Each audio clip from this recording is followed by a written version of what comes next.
Hurmatli mijozlar. Mana bu Captiva 3lik motorga qiladigan ishlarimiz. Antifriz bachok ko'ribsizlar. Rasvos chiqib ketgan. Bunaqasi kam bo'lib turadi. Kam bo'ladi mana holatlar. Lekin buni ham to'g'rilab berish kerak qilamiz. Xo'p, bunga nima qilgan? Kubodan buni zangni o'ylayapti, zang emas. Buni egasi ham bilmagan, nimaligini. Evakuatorda kelgan Captiva'ni. Korobka avtomatik yog'i o'tib ketgan. Sistema охлаждениyaga o'tib ketgan. Hozir buni biz nima qilamiz?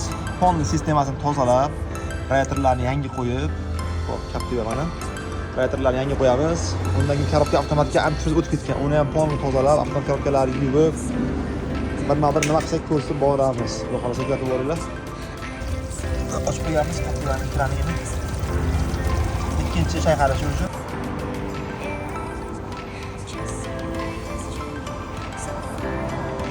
Chiqqan muzurlar qaranglar, bitta bachada shunchasi chiqsa, sistemadan qanchasi chiqar ekan? Hurmatli mijozlar, ko'rsangiz mumkin, radiator ichini yechib olyapmiz. Xudo xolasa yangisini qo'yib beramiz hozir. Captiva polni oldi yechilib,